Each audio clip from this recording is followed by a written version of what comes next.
Bonjour à tous et à toutes, bienvenue à la première édition du balado Le long des bandes. Je me nomme Damien Larivière et je suis avec mon co-animateur Léo Anctil. Bonjour à tous. Donc pour débuter notre saison, on a un épisode assez chargé qui vous attend.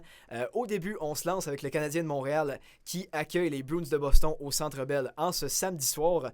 Le Canadien qui voudra servir une réponse après un début de semaine assez difficile. Donc on vous fait nos prédictions à ce sujet-là. Par la suite, on s'embarque dans notre segment NFL. On jette un coup d'œil à chacune des rencontres de la fin de semaine dans la National Football League et on observe aussi le portrait des séries avec le tournoi hivernal qui s'approche à grands pas du côté de la NFL. Par la suite, on s'embarque dans notre segment olympique avec nos prédictions pour Équipe Canada, une formation sous-estimée ainsi que notre vainqueur et notre joueur par excellence. Et on complète l'épisode avec une compétition entre nos deux animateurs, soit un repêchage des joueurs de moins de 25 ans. On aura un vote qui sera déployé sur nos plateformes pour que vous choisissiez la meilleure équipe. Donc, sans plus tarder, on se lance avec le Canadien. Léo, tu avais une opinion à ce sujet-là. Oui, le Canadien affronte les Bruins ce soir. C'est un match important, ce début de saison. Oh oui. Les deux équipes sont en tête de l'Atlantique avec 22 points chacun. Les Canadiens, par contre, ils ont l'avance pour l'instant parce qu'ils ont 2 matchs de moins que les Bruins. OK. Donc, en remportant la joute ce soir, ils pourraient prendre une petite avance sur leurs rivaux historiques. Ouais, ben je sais pas de ton côté, mais on s'attend surtout à un match de réponse là, parce que ça a été une semaine quand même assez difficile. La défaite contre les Kings mardi 5-1 et à domicile contre les Stars de Dallas jeudi 7-0. Disons que les hommes de Martin Saint-Louis doivent répondre ce soir. Je m'attends à un match serré, je sais pas de ton côté. Moi, je pense que ça va être un excellent match. Ça va être Monty qui va gauler ce soir pour les Canadiens. Monty a un début de saison assez difficile. Là. Seulement 4 victoires. Il est égalité en 31e place dans la Ligue. Okay. Tandis que Swayman, lui, il en a 7. Puis lui, il est égalité pour 5e place dans la Ligue. Là. Puis si on regarde les stats des deux goalers, ça ressemble à ça pour toutes les stats. Là. Monty est pas mal loin dans le classement, tandis que Swayman il est dans les premiers, à part pour le save percentage. Là. Mais ça va être un bon match-up de goalie. Là. J'ai hâte de voir ce que Monty peut faire après. Ben, ça va être une opportunité en or pour Montembeault de rebondir, je te dirais, parce que la confiance de Saint-Louis était vraiment rendue du côté de Jakub Dobeš. Mais après une performance comme celle de jeudi, je pense que le filet est vraiment à Montembeault. C'est sa chance de se remettre sur la voie, comme on dirait. Sinon, du côté du Canadien, on a des blessures qui se sont ajoutées, notamment Alex Newhook, qui va manquer 4 mois d'action. Le rappel de Jared Davidson, selon toi, ça peut apporter quoi aux Canadiens à partir de maintenant? Ben, Jared Davidson, il peut. Ça va être un homme de soutien. Là. Tu manques Newhook, il te manque Goulet, ces deux hommes de premier plan pour Martin Saint-Louis. Newhook, c'est sûr que ça fait mal à l'équipe. Là. Il y avait un bon début de saison, selon moi. Aux côtés de Demidov. Aux côtés de Demidov et de Kapanen, surtout. Je sais pas ce qu'il va faire avec les trios. Là. J'ai vu à quelque part que peut-être il allait mettre Bolduc, Dak et Demidov ensemble. Fait que, j'ai hâte de voir ce qui s'en vient pour ça. J'aimerais bien le combo, personnellement. Là, parce qu'Ivan Demidov est capable de créer des jeux extrêmement simples, extrêmement facilement, si on peut dire. Donc, ça pourrait aider Bolduc, qui a un petit peu ralenti dans les dernières semaines, puis Dak, qui est sur une séquence de feu, si je peux me permettre. Donc, ça les relancerait bien, certainement. C'est sûr. T'as-tu une prédiction en tête pour ce soir? Parce que moi, j'en ai inscrit une. Toi, t'en as inscrit une. Oui, moi, je pense que les Canadiens vont se reprendre ce soir et qu'ils vont l'emporter. Après 2 revers comme ça, surtout ce soir, c'est encore à Montréal. Donc, je pense pas qu'ils vont permettre à leurs partisans de souffrir une autre défaite, surtout pas contre les Bruins. Non, c'est ça. Je pense que la priorité ce soir, c'est vraiment d'améliorer les lacunes défensives qu'on a vues lors des derniers matchs. Ça, c'est sûr. J'ai prédit une victoire de 3-2 aux Canadiens ce soir à domicile. Okay. Il demeure qu'il va falloir négocier avec le trio Geeky et Pasternak. Koustudinov, c'est un peu le maillon faible du trio, mais ils sont capables de scorer comme ils le souhaitent. Donc, il va falloir les garder en vue d'œil, si je peux dire. Et le Canadien devrait être en mesure de répondre offensivement. Donc, une victoire ce samedi. Ça va être un bon duel. C'est 2 équipes assez qui se ressemblent assez. Comme les Canadiens sont 8e pour les avantages numériques avec 24,5%. Les Bruins sont 6e, 25,8%. Même chose pour le désavantage. Les Canadiens sont 17e, tandis que les Bruins sont 15e. Beaucoup de stats comme ça se ressemblent entre les 2 équipes. Puis oui, ça va être un bon duel de buteurs entre Caulfield puis Geeky, comme tu l'as mentionné. J'ai hâte de voir ça à soir. Morgan Geeky qui a déjà 12 buts. Je l'aurais pas prédit en début de saison. Moi non plus. Et d'ailleurs, le fait que ces deux équipes-là soient dans le portrait des séries, je l'avais pas prédit non plus. Ils sont maintenant en compétition avec Ottawa pour le sommet de la division. Donc, un match qui est quand même en jeu. Boston qui a perdu leur premier match après une séquence de 7 victoires. Donc, eux aussi vont chercher à comment je pourrais dire, à se remettre sur la voie. Mais c'est ça, ça va être un match assez serré, à mon avis. D'autres choses sur le Canadien? Moi, je pense qu'on va avoir fait le tour. On peut maintenant passer au segment de la NFL. Oh oui, monsieur. Et All ça, right. je l'attendais avec appréhension parce qu'on a préparé une prédiction pour chacun des matchs. Donc, je vous explique un petit peu le format qu'on va utiliser. Je vais nommer les matchs selon l'horaire, un à la suite de l'autre. Et après ça, on va dire 3, 2, 1 ainsi que notre gagnant. Et par la suite, on va tenter de débattre si on n'a pas les mêmes ou corroborer notre opinion si on pense la même chose. Donc, l'action dimanche qui débute à 9h30 du matin à Madrid, alors que les Dolphins de Miami 3-7 affrontent les Commanders de Washington qui sont également 3-7. Donc, notre équipe victorieuse dans 3, 2, 1, les Dolphins.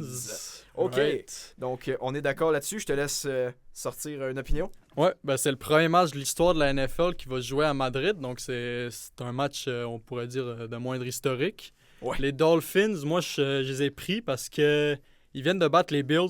C'est une excellente victoire. Oh oui, monsieur.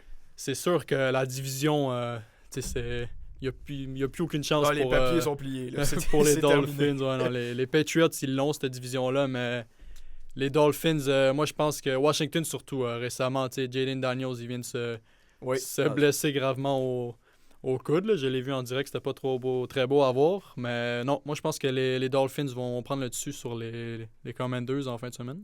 Ben, t'en parlais justement à Jaden Daniels qui a une blessure. C'est quand même une pièce importante, voire la plus importante de l'équipe. T'as Bill Trosky-Merritt qui n'a pas certainement été efficace en tant que porteur de ballon, mais on a surtout des blessures du côté défensif avec Marshawn Lattimore puis Trey Amos qui peuvent pas jouer. Et comme tu me disais, les Dolphins ont battu les Bills en toute surprise la semaine passée. Le momentum est de leur côté et je pense qu'ils vont battre les Commanders à Madrid.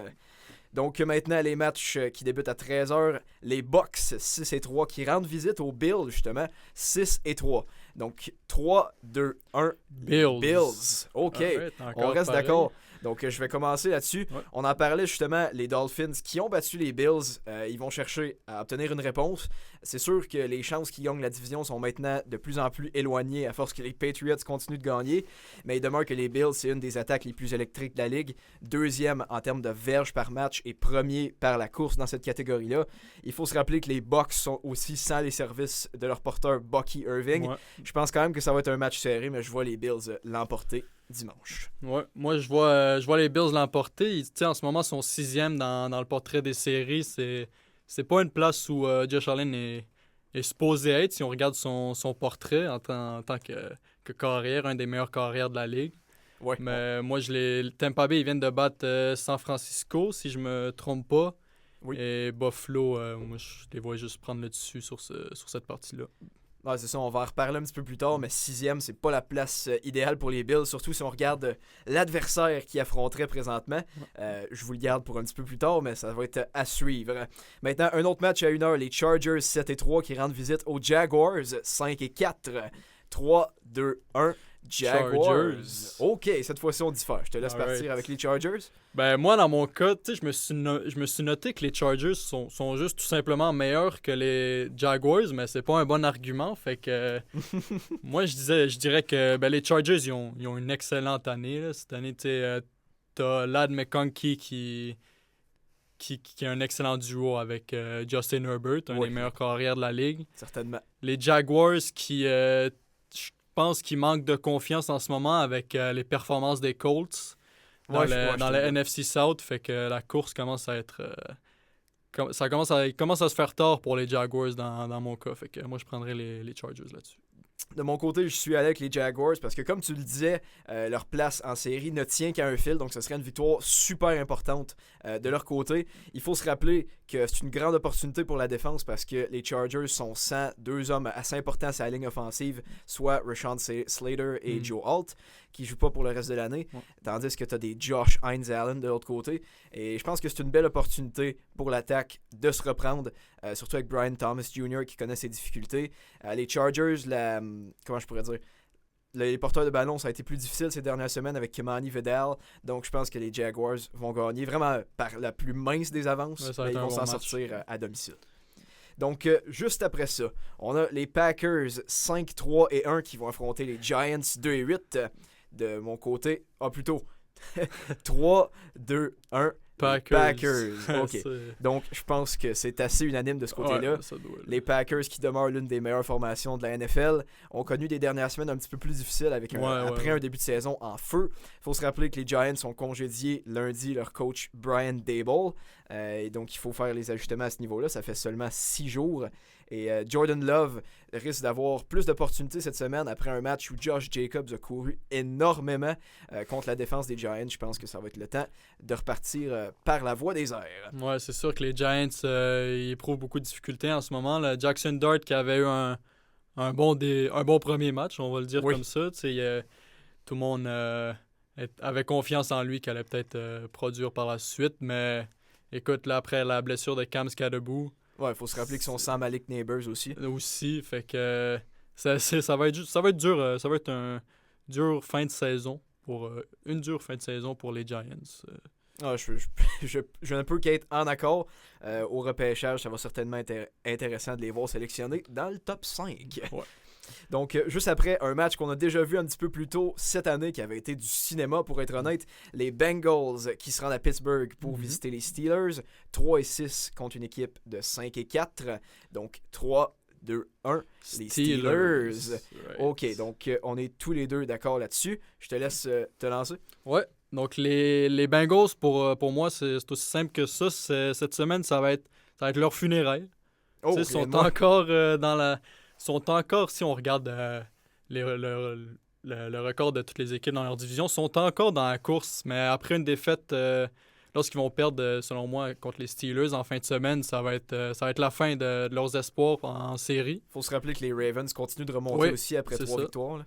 C'est ça, Pittsburgh qui vont comme prendre un peu le dessus sur la division là-dessus. C'est ces 4, les Bengals qui tomberaient à 3-7, ça devient compliqué à ce moment-là de remonter la pente. Là. Non, c'est ça. De mon côté, je suis d'accord avec toi. Et je crois que la défensive des Steelers va se resserrer pour défendre la course, justement, parce que lors de la 7e semaine d'action où les Bengals les avaient battus, Chase Brown avait passé au travers de la défensive du beurre. Ouais. Donc, je pense que les voies vont un peu se refermer pour lui, ce qui va forcer Flacco par la passe. On pourrait voir quelques interceptions, à mon avis, de son côté. Et je pense que les Steelers devraient l'emporter, surtout avec la course qui se resserre quand même un petit peu dans la division nord de l'américaine.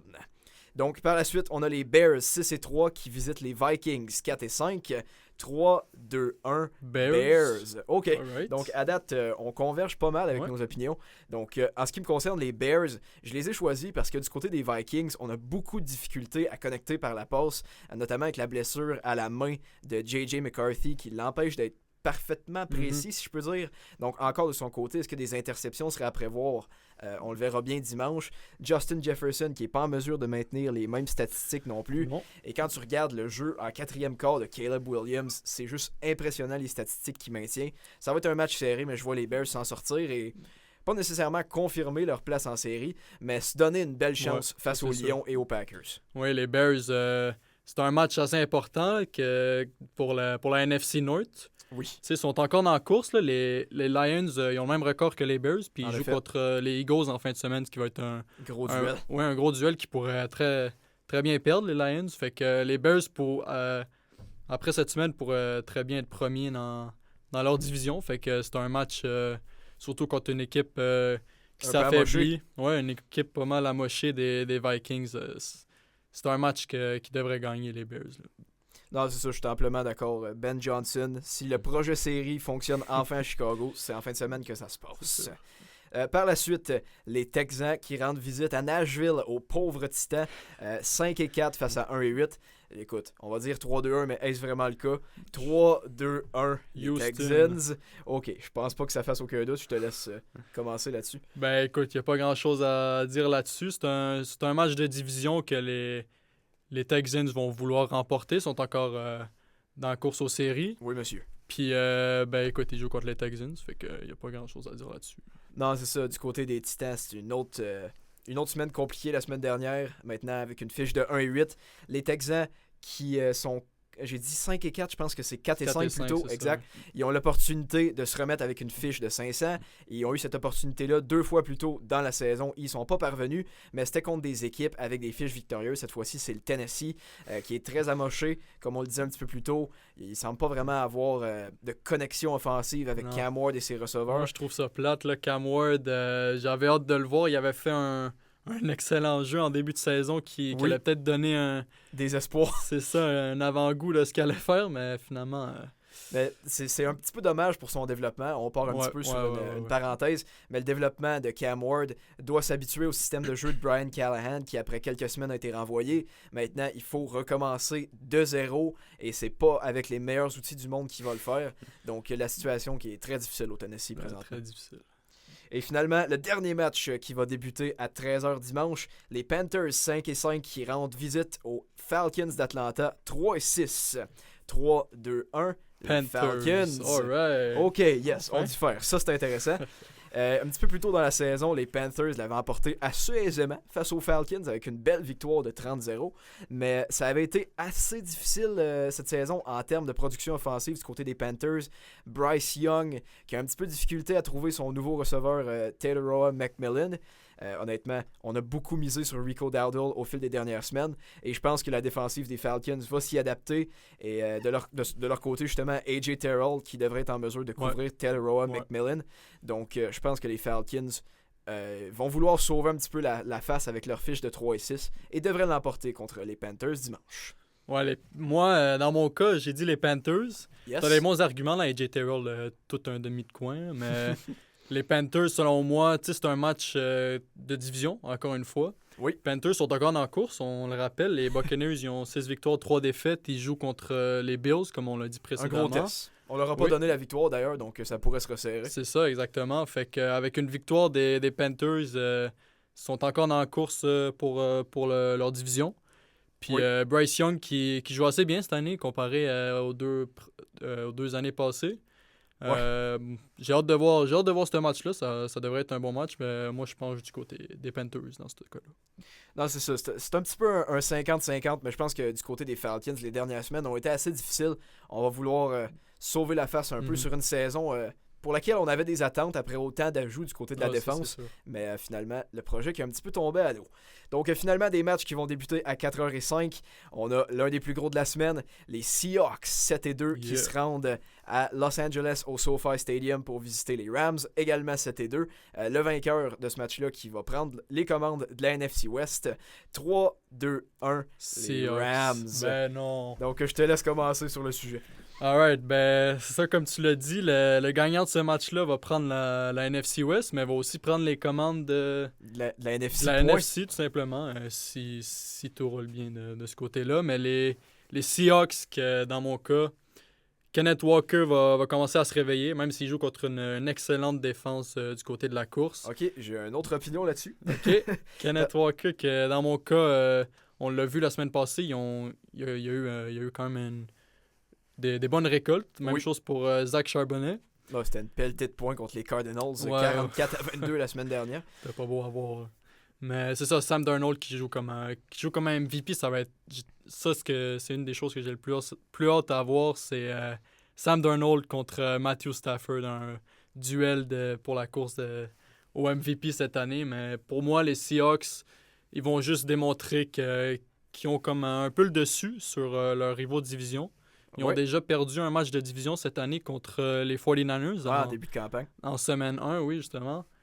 Fait que je crois qu'ils vont pas se permettre de perdre ce match-là puis qu'ils vont le remporter, pas par un gros écart, mais ils vont le remporter dans mon cas. De mon côté, je suis allé avec les Rams. Je pense quand même que ça va être un match serré, mais Matthew Stafford, qui connaît vraiment une saison incroyable, 25 passes de toucher contre seulement 2 interceptions. Ce qui a fait la différence de mon côté, c'est au niveau des lignes. Les Seahawks qui sont sans leur centre Jalen Sundle pour la fin de semaine, et la défensive des Rams qui est très efficace contre la course. Donc je crois qu'on va avoir certaines difficultés à utiliser Kenneth Walker ou Zach Charbonnet. Ça va un peu forcer Sam Darnold à œuvrer par la passe. Et oui, il risque d'être en mesure de trouver le meilleur receveur de la NFL cette saison, Jackson Smith-Njigba. Je crois pas que ce soit assez suffisant par contre une attaque électrique comme celle des Rams. Je pense qu'ils vont l'emporter. Ça va être un match serré. Malgré tout, je vois les locaux l'emporter dimanche. Sinon, on a un autre match de division, justement, de la NFC West qui débute à 4h05. Ou plutôt 16h05, tout dépendant de comment vous l'observez. Les 49ers 6-4 qui rendent visite aux Cardinals 3-6. 3-2-1, les Cardinals. Ben non. Je vais commencer sur celle-là. Donc, les Cardinals, probablement la meilleure équipe 3-6 de tous les temps, si je puis me le permettre. Toutes leurs défaites plutôt sont survenues contre des équipes avec des bonnes fiches et avec un écart de points vraiment minime. Les 49ers qui vont tenter de sauver la face un peu et de maintenir leur chance en série, mais il faut se rappeler qu'ils sont sans Fred Warner, ce qui va un petit peu limiter la couverture des alliés rapprochés. Et comble du malheur, on arrive contre probablement le meilleur ou l'un des meilleurs de la NFL en Trey McBride. Donc, malgré tout, ça va être un match extrêmement serré, mais je vois les Cardinals s'en sortir surprenamment peut-être avec la victoire à domicile. Alright. Moi, comme je l'ai dit précédemment, c'est comme dans le cas des Bengals. Moi, pour moi, cette semaine, c'est les funérailles des Cardinals qui seraient 3-7 après cette semaine, leur chance, déjà qu'ils n'ont quasiment aucune chance de faire les séries, mais ces petites chances-là se dissiperaient. Là, qu'il y en aurait tout simplement plus. Là. Les 49ers, oui, il manque Fred Warner, mais ils ont quand même une équipe supérieure à celle des Cardinals. Là. Les Cardinals, il manque quand même leur running back étoile, James Conner. Pour ceux qui l'ont dans leur pool, je parle pas pour moi-même, évidemment. Ça a été une saison un petit peu plus difficile de mon côté avec James Conner. Ouais, ça fait mal, ça, dans le pool, là, quand ton joueur se blesse. Mm-hmm. Mais c'est ça, du côté des 49ers et des Cardinals, on parle probablement de la division la plus relevée dans la NFL, avec l'ouest de la nationale. Les Seahawks 7-2, les Rams 7-2, les 49ers 6-4. Donc une équipe qui est 3-6 va éprouver beaucoup de difficultés à s'en sortir. Je pense quand même que leurs espoirs vont rester en vie avec une victoire cette semaine. D'autres choses sur cette rencontre-là? Moi, je vais refaire le tour là-dessus. Parfait. Donc à 4h25, 20 minutes plus tard, probablement le match le plus attendu de la semaine avec un duel de l'ouest de l'américaine. Les Chiefs 5-4 qui visitent les Broncos à Denver qui sont 8-2, 3-2-1. Les Chiefs, je te laisse débuter là-dessus. Alright. Ben pour moi, tout simplement, les Chiefs, récemment, ils jouent bien. Ils jouent vraiment mieux qu'en début d'année. Ouais. Les Broncos, oui, sont 8-2. Oui, c'est toute une équipe, une des meilleures équipes dans la Ligue cette année. Une des meilleures défenses, si c'est pas la meilleure défense de la Ligue. Mais je pense que les Chiefs vont tout simplement avoir le dessus sur cette partie-là.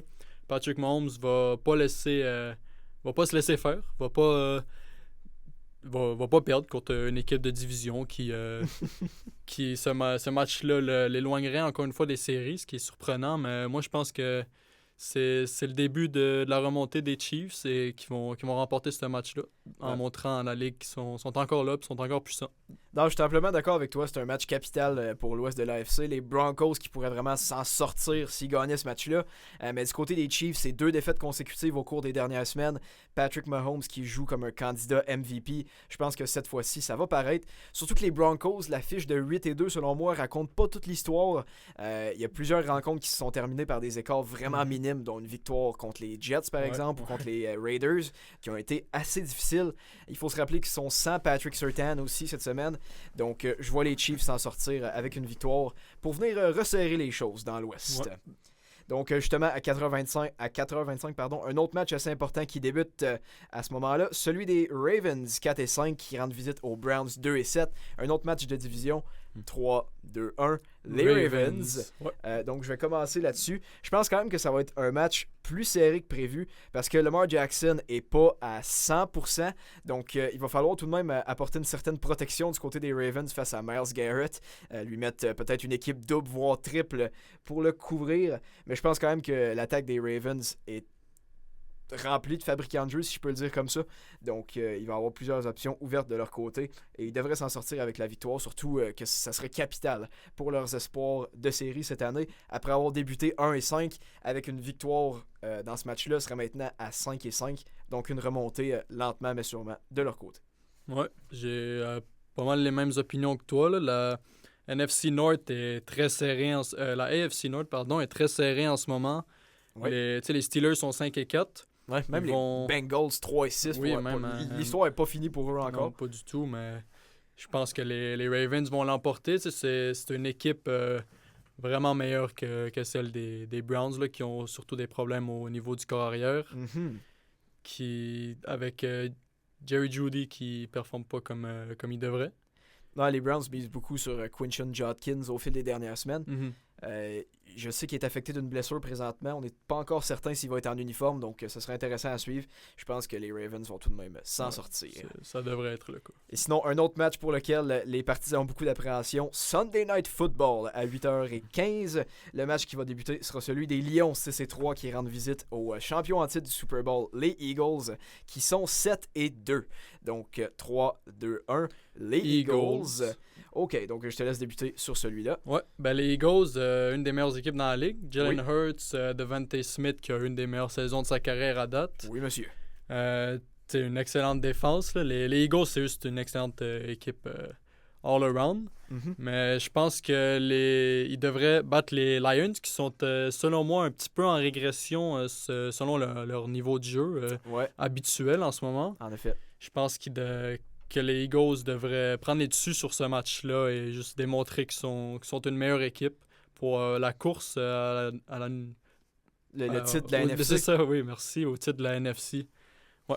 Amplement d'accord avec toi. La défensive des Lions aussi qui est plus efficace par la course que par la passe. Donc j'ai l'impression qu'on va peut-être limiter la charge de travail de Saquon Barkley et ça va peut-être permettre à A.J. Brown de rebondir après un début de saison difficile.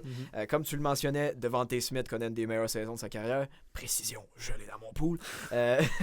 Donc ça sera quand même un match assez important du côté des Eagles pour prouver que notre offensive fonctionne toujours parce qu'en ce moment, les points d'interrogation sont partout autour de cette offensive-là avec Jalen Hurts. Je crois qu'on va à nouveau prouver qu'on est un des favoris dans la NFL pour le Super Bowl face aux Lions. Ouais. Ce qui va venir resserrer la course justement dans la division nord de la nationale. Comme on en parlait un petit peu avec les Bears et les Packers qui sont très près des Lions. Un match important pour les Eagles en même temps. Là. Et finalement, le dernier match de la semaine, Monday Night Football. Les Cowboys 3-5-1 qui rendent visite aux Raiders 2-7. Donc 3-2-1. Oh boy. Cowboys, ouais. 3-2-1. Ça a été un petit peu rapide. Donc je vais me lancer là-dessus. Du côté des Cowboys, la défensive des Raiders a énormément de difficultés à couvrir la passe. Et on connaît l'offensive de Dallas qui est électrique. Dak Prescott qui est peut-être la raison pour laquelle je regarde encore ces matchs-là. CeeDee Lamb et George Pickens qui devraient obtenir, comme on dit en anglais, un field day. Ça devrait être une opportunité pour eux d'aller chercher des belles statistiques. Et il faut dire que les Cowboys sont dans une drôle de situation avec l'impasse. Le décès de Marshawn Kneyland. Je crois qu'on va vouloir peut-être répondre après un début de saison difficile. Et il faut se rappeler, on a aussi le début de Quinnen Williams du côté des Cowboys et ainsi que Logan Wilson en tant que linebacker. Donc je pense qu'on va s'en sortir assez aisément du côté des Cowboys. Ouais. Moi j'aimerais mentionner que ça va être possiblement un des matchs les moins regardés de l'année. C'est un match assez décevant pour un Monday Night Football, mais oui, pas les Broncos, les Cowboys, Dak Prescott, c'est un des joueurs les moins soutenus dans la ligue en ce moment. Il y a un des meilleurs EPA en tant que corps arrière dans la ligue, un des meilleurs Estimated Points Added. Ouais. Tandis que sa défense a un des pires dans ce cas-là du EPA. Donc, il est vraiment pas soutenu. C'est plate pour lui. Là, lui, il joue une bonne saison malgré tout. Mais il devrait l'emporter là, contre les Raiders qui ont pas une saison fameuse, on va le dire. Mais c'est ça me fascine parce que l'attaque des Cowboys est électrique. Ça fait des années qu'on n'a pas vu ça, peut-être même depuis Ezekiel Elliott. Mais la défensive connaît tellement de difficultés qu'on a un équilibre, voire même une descente un peu de la balance. Et les Cowboys, avec une fiche de 3-5-1, si on ne va pas chercher la victoire cette semaine, ça sera extrêmement difficile de remonter la pente. Donc, on en parlait un petit peu plus tôt. On voulait aussi se lancer dans un portrait des séries. Donc, on va débuter du côté de l'AFC. Donc, pour l'instant, l'équipe qui est favorite pour justement avoir un laissez-passer au deuxième tour, c'est les Patriots de la Nouvelle-Angleterre qui ont présentement une fiche de 9-2. Et que dire de Drake May? Hein? Drake May, c'est mon MVP pour l'instant. Moi aussi. Qui l'aurait cru? Si on m'avait dit ça il y a 3 mois, je t'aurais pas cru. Il y a une excellente saison. Drake May, c'est lui qui mène la ligue dans les verges par la passe. Oui, en effet. C'est tout simplement les Patriots... quelle saison qu'ils ont. Stephen Diggs, j'ai toujours eu confiance en lui et il joue il excelle en ce moment avec Drake May. Quel duo, il devrait finir l'année dans la position qu'ils sont en ce moment, selon moi. Ouais, je crois aussi, ça risque de se resserrer. Stefan Diggs, comme tu le disais, après avoir traîné son baluchon aux quatre coins de la ligue, semble avoir trouvé son domicile en Nouvelle-Angleterre. Et là, je sais que j'en parle souvent, mais j'ai récolté Drake May et Stefan Diggs dans mon pool. Donc, disons que ces deux-là me permettent d'avoir une séquence de 6 victoires consécutives présentement. Oui. Il demeure que c'est très serré dans la AFC. Présentement, en deuxième place, on a les Colts d'Indianapolis qui feraient face à l'équipe qui est 7e présentement, soit les Jaguars de Jacksonville. On va être honnête, leur place en série tient à un fil présentement. Les Colts, c'est leur semaine, leur bye week en ce moment. Ils ont une semaine de congé. Oui, en effet. Ça va leur permettre de pouvoir reprendre leur force après 10 semaines d'activité, ce qui est beaucoup. 8-2, une excellente fiche de leur côté. Je pense qu'ils devraient finir l'année non seulement en première place dans leur division, mais aussi au top de l'AFC. Tandis que les Jaguars, oui, c'est ça, leur place aux séries tiennent par un fil. Je les vois pas finir l'année là. Je les vois pas finir l'année en série. Dans le portrait des séries. Non, il y a encore les Chiefs et les Ravens là, qui sont pas dans le portrait en ce moment. Fait que... Non, c'est ça, on en parlait justement un petit peu plus tôt. Les Colts d'Indianapolis, que dire de Jonathan Taylor? Pour moi, le joueur offensif de l'année jusqu'à présent. Daniel Jones, qui connaît aussi une superbe saison jusqu'à présent. Ça a été un petit peu plus complexe lors des derniers matchs.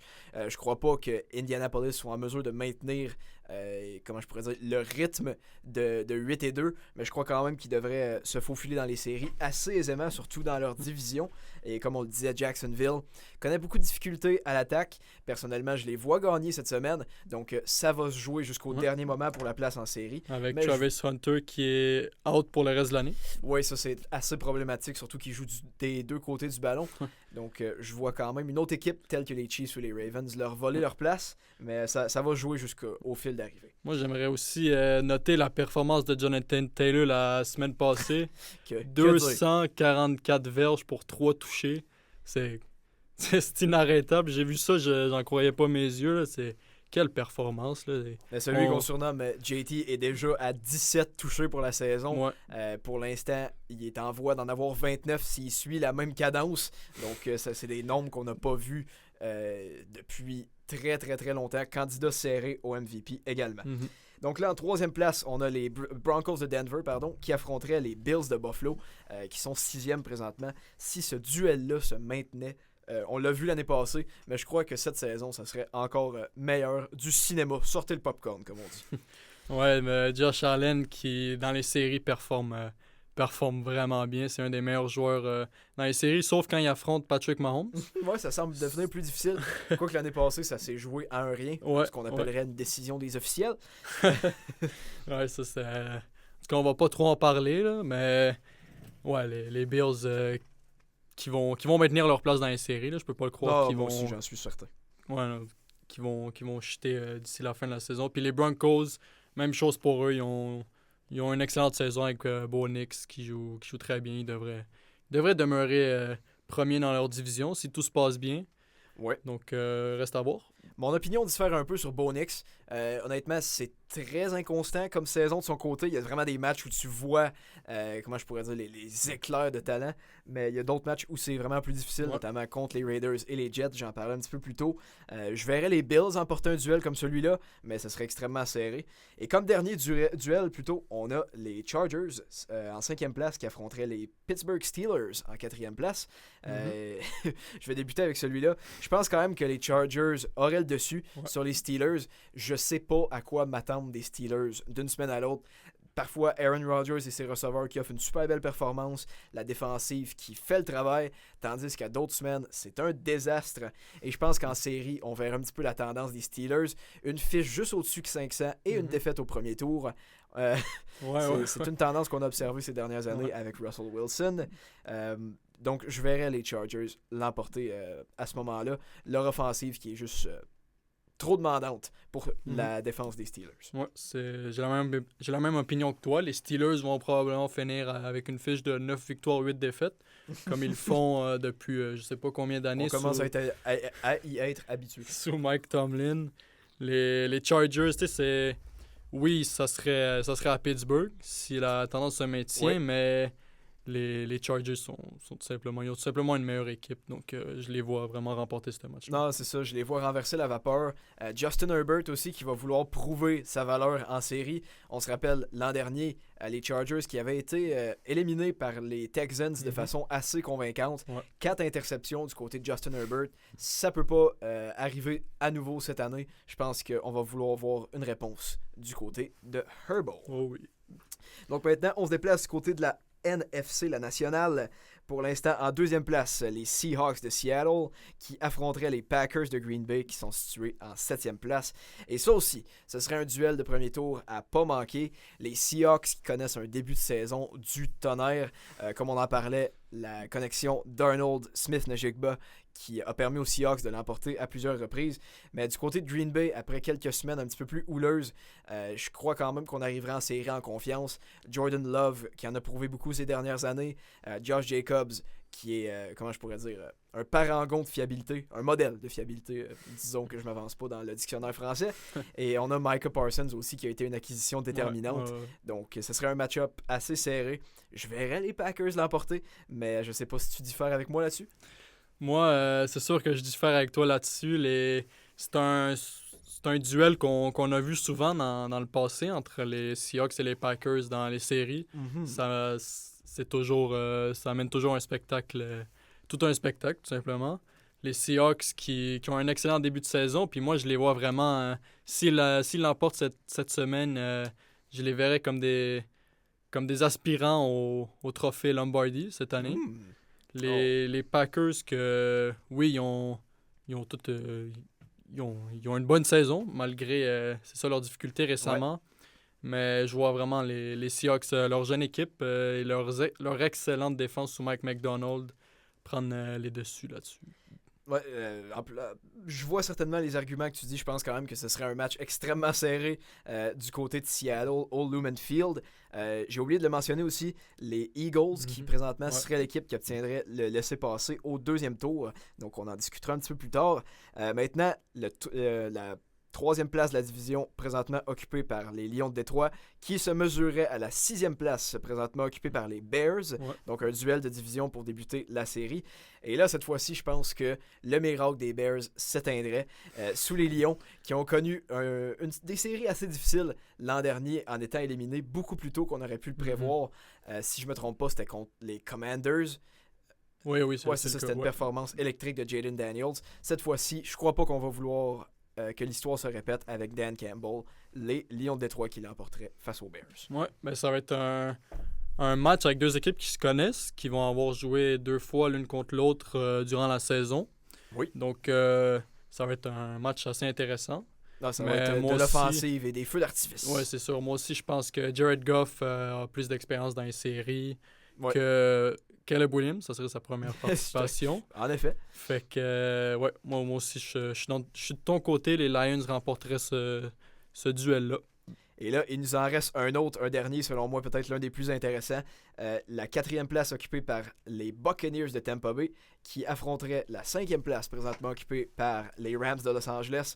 Et ça serait vraiment du must-watch TV, comme on dit en anglais. Okay, oui. Un match que tu ne peux pas manquer. Matthew Stafford face à Baker Mayfield, des carrières électriques avec des offensives qui le sont tout autant. Comme vous l'avez probablement entendu dans mon analyse, Seahawks-Rams. Je fonde beaucoup d'espoir en les Rams cette saison. Je crois que c'est peut-être une des dernières campagnes où on pourrait vraiment les voir compétitionner pour un Super Bowl. Donc, je les verrais l'emporter face aux Bucs de façon tout de même assez serrée. Mais voilà, je pense que leur défensive est un petit peu plus aguerrie aussi du côté de Los Angeles. Ouais. La course est très ouverte cette année du côté, des deux côtés dans la ligue. On pourrait pas vraiment fonder une opinion sur qui est-ce qui pourrait gagner le trophée cette année. Il y a beaucoup de bonnes équipes. On voit justement avec ce duel-là, les Rams et les Buccaneers. Ça serait un excellent match. J'ai hâte qu'on arrive aux séries, moi là. C'est ça, on est rendu à quelques semaines maintenant, donc c'est sûr que la hype commence à monter un petit peu. On voulait aussi observer les équipes qui sont dans la course présentement, mais qui n'ont pas une place en série au moment où on se parle. Ouais. De mon côté, dans l'américaine, je vois 2 équipes qui pourraient y arriver, mais il y en a une troisième qui pourrait par quelconque miracle qui est arrivé. Donc, on a les Chiefs et les Ravens. Je pense que tu es d'accord avec moi là-dessus. Ouais. Et finalement, j'en avais une autre. Moi, c'est les Texans de Houston de mon côté. Donc, les Chiefs, on en parlait un petit peu plus tôt. Patrick Mahomes qui connaît une saison extraordinaire. Malgré tout, l'équipe qui a échappé quelques matchs assez importants. Je les vois tout de même récupérer une place en série. On les connaît, ont participé à 5 des 6 derniers Super Bowl. Je les vois tout de même se tailler une place dans le portrait. Ouais, ben c'est pareil pour moi. Les Chiefs, je peux tout simplement pas imaginer des séries éliminatoires sans les troupes de Andy Reid. Et les Ravens, même chose, malgré une saison compliquée, ils ont quand même Lamar Jackson comme corps arrière, puis Kyle Hamilton en défense. Oui, monsieur. Donc, moi, je les vois faire les séries. Les Texans, ça va être plus dur, mais ça se peut toujours. Ben, c'est ça, tu parlais des Ravens. Je crois qu'une partie de leur mauvais début doit s'attribuer aux blessures qui ont entouré l'équipe. Sans Lamar Jackson, on a fait confiance à Cooper Rush, qui a été assez difficile. On l'a même remplacé par Tyler Huntley, qui a offert un rendement correct, mais sans plus. Donc maintenant, les Ravens qui sont sur une séquence de 3 victoires consécutives. Cette semaine, un duel dans lequel ils sont largement favoris face aux Browns. Je les vois tranquillement remonter la pente. Et comme tu le disais, les Texans, ça a été plus difficile. Cette semaine, on a une opportunité de revenir à 500 face aux Jaguars. Donc, ce serait un petit peu plus un long shot, comme on le dit en anglais. Mais je vois quand même les Texans maintenir leur chance pour encore au moins quelques semaines. Et du côté de la nationale, personnellement, il y a une seule équipe que je vois vraiment pouvoir remonter la pente. Je sais pas si tu en as plus de ton côté. Ben, moi, j'ai mis les 49ers ainsi que les Panthers. OK.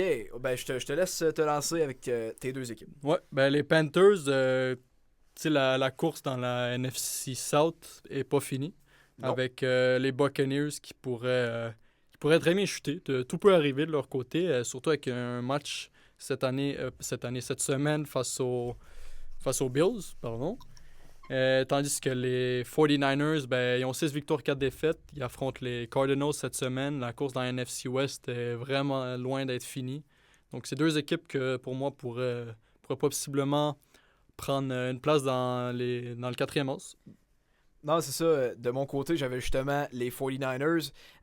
Comme on le disait, ils sont 6-4. Le fait qu'on ait un duel Seahawks-Rams cette semaine, selon moi, leur donne une plus grande chance parce que le perdant du match va maintenant avoir une fiche 7-3.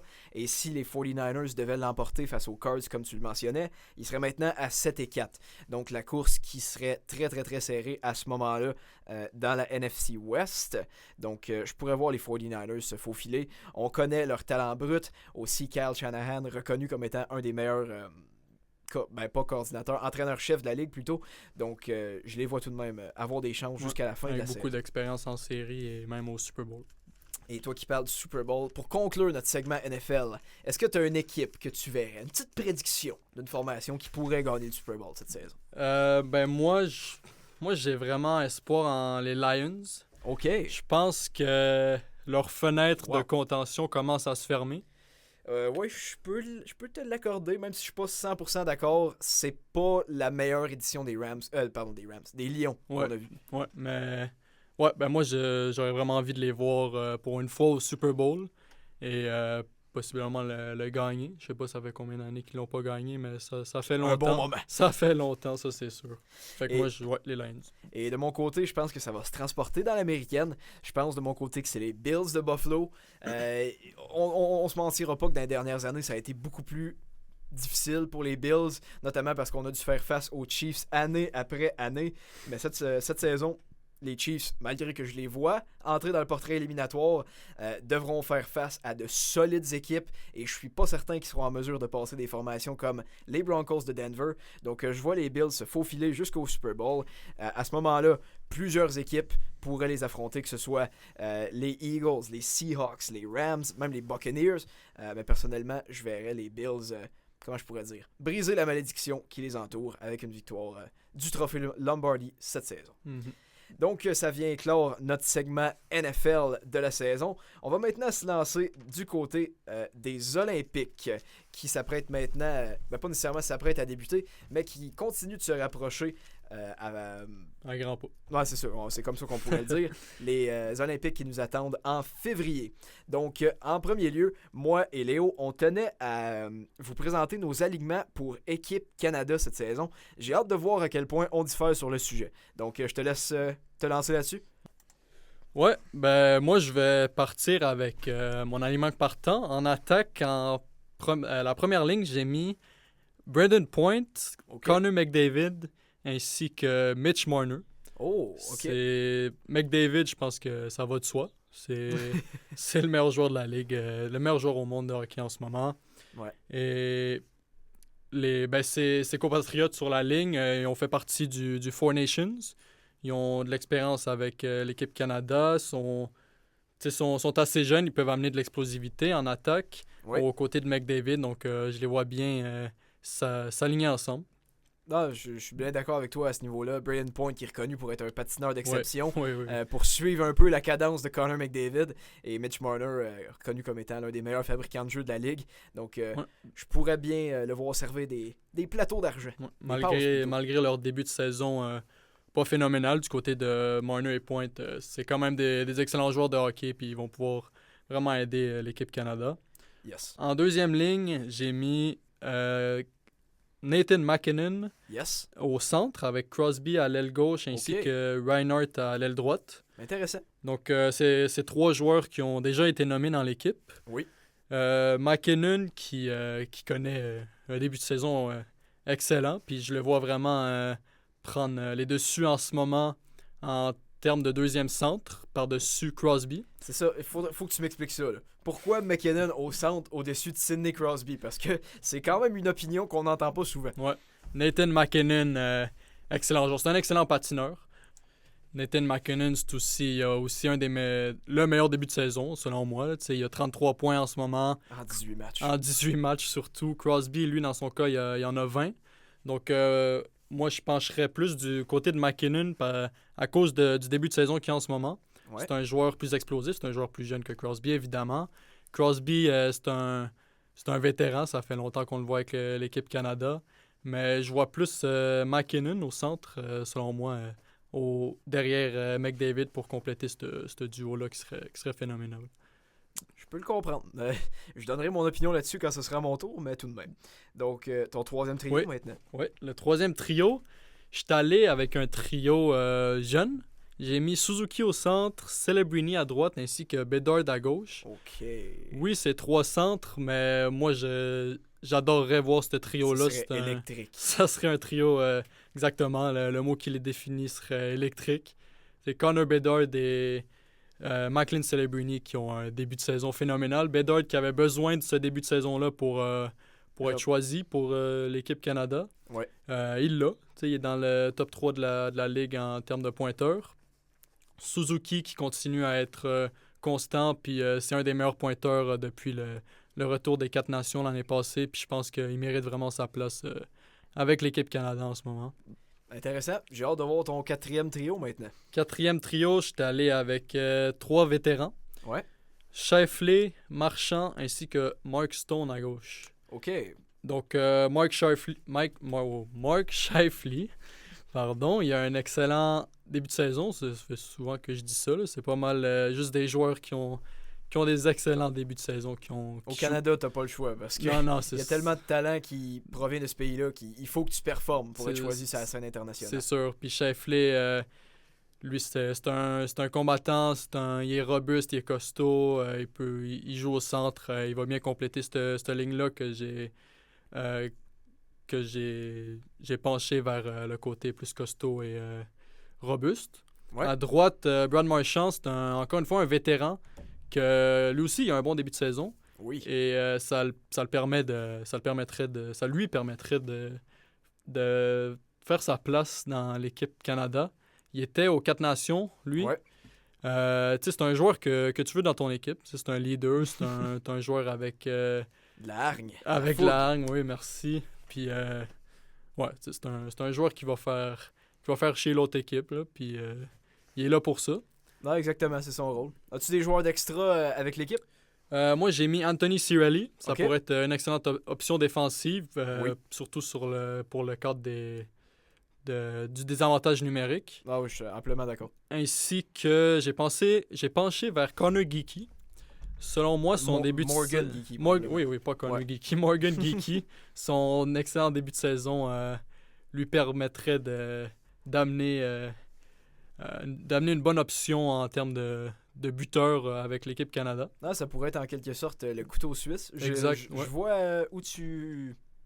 Je vois la vision que tu avais avec Morgan Geeky. Ouais, Il demeure que c'est quand même une surprise. ouais, On ouais. le voit rarement dans les alignements. Non, c'est ça. Donc, je vais maintenant me lancer avec mon. Comment je pourrais dire, mon alignement à l'offensive. Donc, mon premier trio. À gauche, Macklin Celebrini, aux côtés de Connor McDavid et Sam Reinhart. Comme tu le disais, Connor McDavid, ai-je vraiment besoin d'expliquer pourquoi je l'ai mis à cet endroit-là? C'est le meilleur joueur de la Ligue nationale, électrique en offensive. Mais à sa gauche, j'ai mis un jeune homme de 19 ans, Macklin Celebrini, qui connaît un début de saison extraordinaire. Mais ce qui m'a fait pencher du côté de Celebrini comme option de premier trio à l'aile gauche, c'est sa fiabilité sur 200 pieds. C'est un joueur qui est très efficace défensivement, intercepte beaucoup de rondelles et a un positionnement vraiment extraordinaire. Donc c'est pour ça que je l'ai mis aux côtés de McDavid. Et du côté de Sam Reinhart, pas nécessairement le joueur que tu vas voir dans les reprises d'après-match parce qu'il a marqué un but extraordinaire ou quoi que ce soit, mais il joue tellement bien son rôle. C'est un marqueur né. Aussi son jeu défensif qui a été l'un des meilleurs de la Ligue au cours des dernières saisons, candidat au Selkie année après année, à mon avis aurait dû le gagner l'an dernier. Donc ce trio-là qui serait extrêmement bien balancé et qui pourrait créer de l'attaque à volonté. Ouais, je suis d'accord avec toi, c'est des bons choix que tu as fait là. Comme deuxième trio, j'ai la ligne de la Nouvelle-Écosse, Brad Marchand aux côtés de Sidney Crosby et Nathan MacKinnon. Personnellement, je maintiens Sidney Crosby au centre. On connaît son habileté au niveau du cercle des mises en jeu. C'est aussi un joueur qui est extrêmement fiable sur 200 pieds. Nathan MacKinnon, à sa droite, comme tu le mentionnais, l'un des meilleurs patineurs de la Ligue, connaît un début de saison extraordinaire. Donc, ces deux-là qui seraient en mesure de créer de l'attaque ensemble. Et à leur gauche, Brad Marchand, on le mentionnait, un ailier qui a de la fougue, de la détermination et qui serait prêt à se battre pour le drapeau tous les jours de la semaine. Donc, je verrais bien ce trio-là se compléter. Comme troisième unité, j'ai maintenant Brandon Hagel aux côtés de Brayden Point et Mitch Marner. La connexion Hagel-Point qui existe déjà, les deux qui jouent à Tampa Bay. Et Mitch Marner, on le mentionnait un petit peu plus tôt, un fabricant de jeu hors pair qui peut trouver des lignes de passe avec aucune option, comme on pourrait le voir de notre côté à la télévision. Mais Mitch Marner, lui, le voit un petit peu mieux que nous. Et Brandon Hagel, on l'a vu, un joueur fougueux qui est prêt à se battre littéralement pour son pays, lui qui s'est mesuré à un des Ketchuk. Et Brayden Point, l'an début de saison de son côté, je crois tout de même qu'il va remonter la pente assez rapidement, et justement la connexion avec Hagel qui en ferait un mélange intéressant. Et pour compléter mon alignement partant, mon quatrième trio, composé de joueurs un petit peu plus à caractère défensif, mais qui peuvent créer de l'attaque eux-mêmes, Seth Jarvis des Hurricanes, Nick Suzuki du Canadien et Mark Stone des Golden Knights. Jarvis qui roule à un rythme d'à peu près un point par match jusqu'à présent. Nick Suzuki, la même chose, deux joueurs qui sont très habiles défensivement, sans nécessairement être des candidats au Selkie année après année. Leur rendement sur 200 pieds est excellent. Et Mark Stone, à voir s'il est en santé à ce moment-là, mais il connaissait un début de saison électrique avant de se blesser et est reconnu comme un des meilleurs alliés défensifs que la LNH a vu ce siècle-ci. Donc, quand on regarde l'alignement sur papier, le Canada a du talent à profusion. Comme extra, j'ai choisi d'amener Mark Scheifele, que tu avais dans ton alignement, qui est l'un des meilleurs marqueurs de la Ligue pour débuter la saison. Et mon joueur, peut-être un petit peu plus surprise, c'est Tom Wilson, le numéro 43 des Capitals de Washington. On connaît son style de jeu. C'est un bataille, un agitateur, si je peux dire, qui va aller déranger l'autre équipe avec, que ce soit des petites menaces, des petites paroles gentilles en arrière des filets, ou juste partir des échauffourées. Tom Wilson, c'est l'expert. Donc, je crois tout de même que c'est un joueur dont tu aurais besoin dans ton alignement. Peut-être des petites batailles sur le banc, ça pourrait être cool, ça. Ouais, on l'a vu un petit peu plus tôt cette saison, face à l'Avalanche, si je me trompe pas, avoir une petite jasette avec d'autres joueurs sur le banc. Des petits beaux mots là, entre les deux.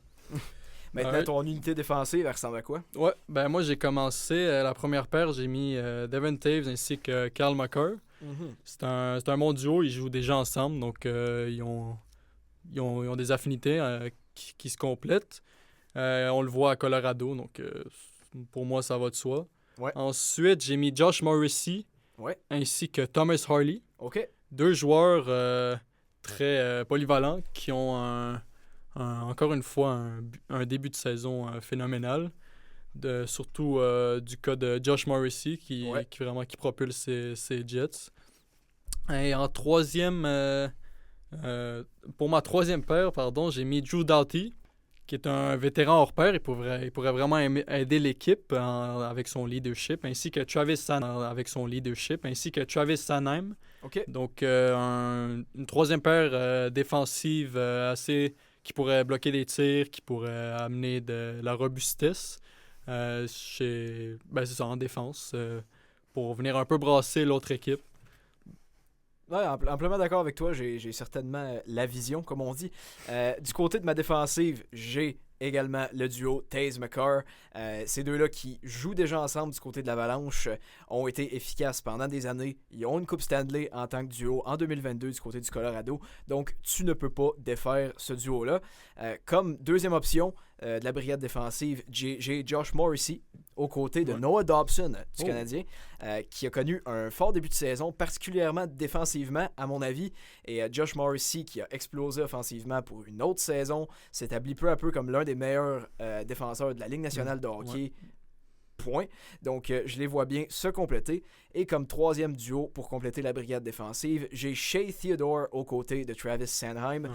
Je crois que ce serait un duo qui se compléterait bien. Shea Theodore, qui a toujours été un défenseur un petit peu plus à caractère offensif, un bon fabricant de jeu qui possède un bon tir du poignet, tandis que Travis Sanheim, qui est juste très complet, sans nécessairement être le producteur de points numéro 1 de son équipe. Un rendement défensif impeccable et, comme tu le mentionnais, est aussi très robuste le long des bandes, sans faire de mauvais jeu de mots. Et comme option supplémentaire, j'ai décidé d'amener Thomas Harley des Stars de Dallas. Je me suis tenu assez au courant de son début de saison parce que je trouve que c'est un profil de joueur assez unique. Lui qui a une stature de 6 pieds 3, mais qui patine comme le vent. Malgré tout, Miro Iskanen lui a en quelque sorte volé sa première place sur l'avantage numérique et vu l'efficacité des Stars à ce chapitre-là, eux qui sont encore premiers dans cette catégorie-là, eh bien, je vois mal comment ça pourrait changer. Je pense quand même que Thomas Harley a prouvé des belles choses au tournoi des 4 nations l'an dernier. Et sinon, comme dernière option, je vois Colton Parayko se joindre à l'équipe Canada. Les Blues qui connaissent un début de saison difficile, mais Parayko qui continue de bloquer des tirs à profusion. Lui qui en a été le leader de cette catégorie-là l'an dernier. Donc, je vois le Canada apporter un beau mélange d'offensive et de défensive à Turin en février. Et finalement, plutôt entre les poteaux, qui est-ce que tu vois être le gardien partant du Canada? Moi, j'ai mis en premier lieu, Logan Thompson. OK. Que, tu sais, en ce moment, c'est lui avec le meilleur pourcentage d'arrêt dans la ligue. Oui. Il a un petit peu moins de 2 buts. Il alloue un petit peu moins de 2 buts par match, ce qui est un rendement exceptionnel, oui. Il a tout un début de saison, je pense qu'il mérite vraiment sa place avec l'équipe Canada. Et comme remplaçant, j'ai mis Jordan Binnington. OK. On l'a vu aux 4 Nations et on l'a vu en finale de la Coupe Stanley en 2019. C'est un joueur qui performe très bien sous pression. Ouais. Donc, moi, je le vois vraiment pouvoir compléter ce duo-là en termes de gardien avec l'équipe Canada. Et quel gardien qui viendrait compléter le trio? J'avais mis Darcy Kemper. OK. Il performe bien en ce moment avec les Kings. Ouais. Donc, je pense qu'il mériterait sa place en tant qu'extra avec l'équipe aux Jeux Olympiques. À mon avis, le filet canadien est celui de Jordan Binnington jusqu'à ce qu'il connaisse des performances difficiles.